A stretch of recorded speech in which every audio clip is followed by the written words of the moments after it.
Assalamualaikum warahmatullahi wabarakatuh. Saya Naufal Yuda dari rombel SI08 dengan NIM 0110122087. Eee, Pada kali ini saya akan mempresentasikan tentang resume dari materi, eee, dari mata kuliah pengantar bisnis dan manajemen. Di mana di sini kita akan, membicarakan tentang pengelolaan dan pengorganisasian perusahaan atau bisnis.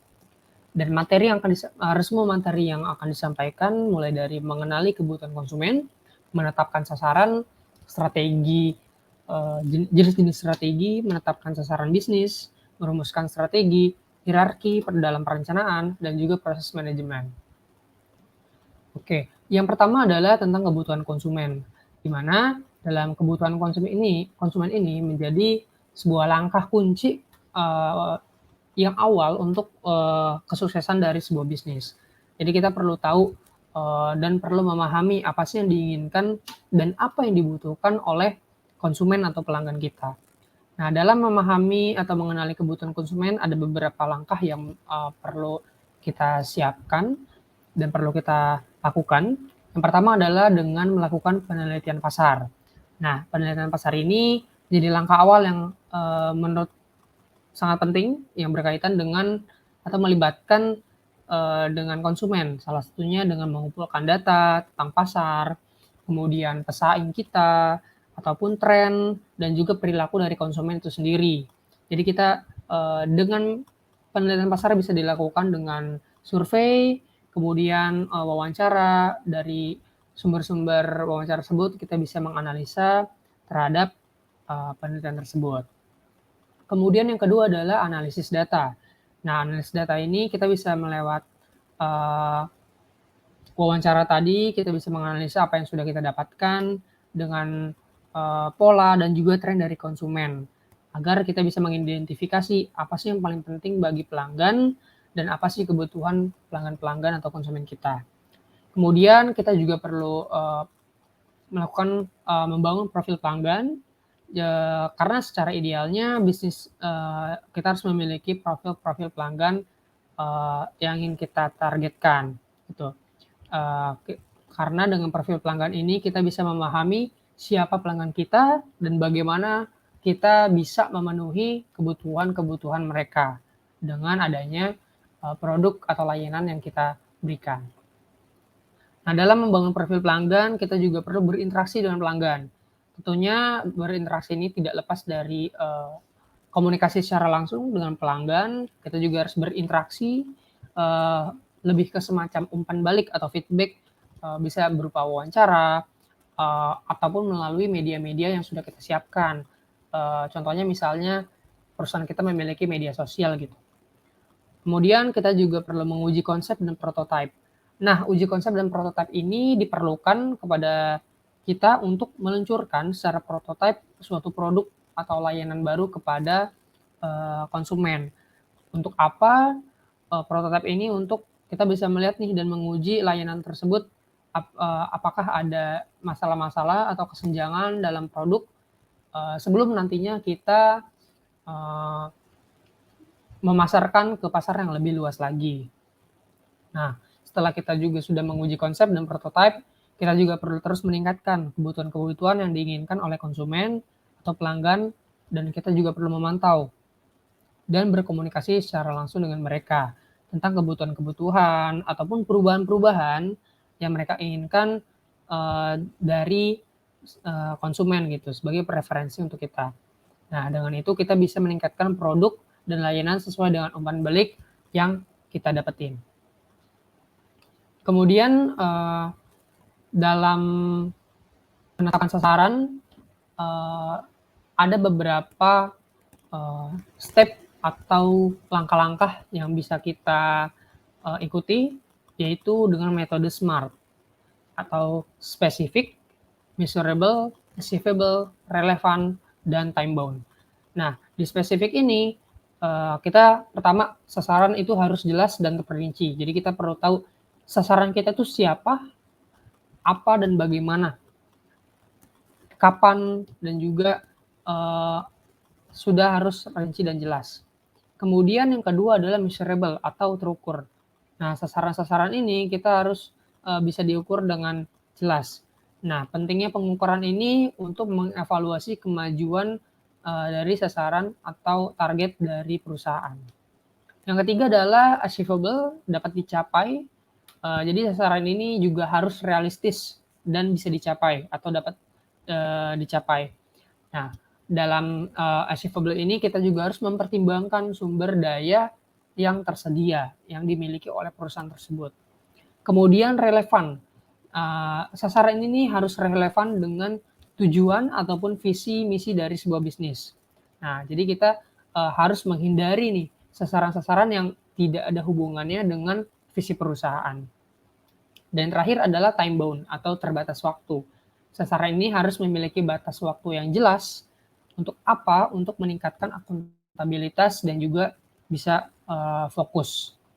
Nah, kemudian dalam strategi ada empat yang bisa kita lakukan. Pertama adalah strategi pemasaran atau marketing strategi, di mana kita melibatkan pemilihan target pasar dan juga pengembangan bauran pemasaran.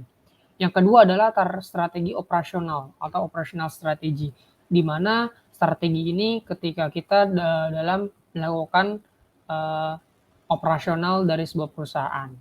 Yang ketiga adalah strategi pertumbuhan atau growth strategy, di mana kita bisa melakukan sebuah penetrasi pasar, kemudian pengembangan produk, diversifikasi produk, dan juga ekspansi secara geografis.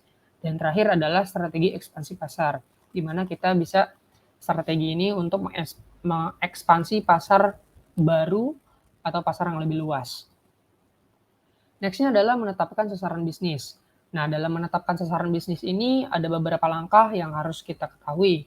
Yang pertama adalah kita harus memahami visi misi dari sebuah bisnis atau perusahaan tersebut. Yang kedua adalah kita harus menentukan tujuan utama dari bisnis tersebut, itu untuk apa. Nah, setelah kita sudah tahu tujuan bisnis itu apa, kita perlu mengspesifikasi dan harus terukur juga tentang goals-nya itu apa. Nah, kemudian tadi juga kita harus bisa dapat dicapai sasaran tersebut. Kemudian sasaran juga setelah itu dapat dievaluasi dan bisa dilakukan revisi, kemudian bisa dikomunikasikan dengan jelas, dan kita bisa menetapkan KPI atau Key Performance Indicator untuk melihat apakah sasaran-sasaran kita ini sudah sesuai dengan target atau belum. Gitu. Nextnya adalah bagaimana cara kita merumuskan strategi bisnis. Nah, dalam merumuskan strategi bisnis, ada beberapa hal yang perlu diperhatikan. Yang pertama adalah kita perlu mengevaluasi situasi. Kemudian kita juga perlu menentukan visi, misi, dan nilai dari sebuah perusahaan. Kita juga perlu memilih strategi utama kita. Kita juga harus menentukan rencana dan tindakan apa yang bakal kita lakukan dalam memajukan perusahaan kita. Kita juga perlu memonitoring dan mengevaluasi setiap strategi yang akan kita jalankan. Kita juga perlu komunikasikan dengan stakeholder, kita harus mengkomunikasikan dengan tim. Ketika kita mengkomunikasikan dengan tim, kita perlu juga melibatkan tim yang ada di dalam perusahaan atau bisnis tersebut. Nah, dalam bisnis atau perusahaan itu juga memiliki hierarki umum dalam perencanaan. Nah, dalam hierarki umum dalam perencanaan ini, yang pertama adalah tentang perencanaan strategi. Yang kedua adalah tentang perencanaan taktis. Yang ketiga adalah perencanaan dari segi operasional. Kemudian setelah itu bisa melakukan perencanaan proyeknya. Kemudian ada perencanaan kebijakan, bagaimana kebijakan-kebijakan yang ditentukan oleh perusahaan tentang bisnisnya. Dan terakhir adalah perencanaan keuangan dan juga sumber daya manusia, ya, yang melibatkan tentang keuangan dari sebuah perusahaan dan juga sumber daya manusia yang dimiliki oleh perusahaan. Kemudian dalam proses manajemen ini ada beberapa stepnya juga, yaitu tentang perencanaan dari manajemen tersebut. Kita juga bisa melakukan pengorganisasian, kemudian masuk dalam pelaksanaan, pengendalian dalam sebuah manajemen, koordinasi dalam sebuah tim atau perusahaan manajemen, kemudian melakukan komunikasi dan juga melakukan sebuah delegasi. Dan tipe-tipe manajer ini ada beberapa level yang perlu kita ketahui, yaitu pertama ada manajer senior, yang kedua adalah manajer menengah, manajer tingkat rendah, manajer fungsional, manajer lini produk, dan manajer regional. Di mana level-level ini memiliki tupoksinya atau tugas pokok tugas pokok fungsi yang berbeda. Ketika level manajerialnya lebih tinggi, maka lebih besar pula tanggung jawab yang mereka emban. Kemudian ada 3 jenis struktur organisasi. Yang pertama adalah struktur organisasi yang bersifat fungsional, struktur organisasi berdasarkan matriks, dan juga struktur organisasi proyek.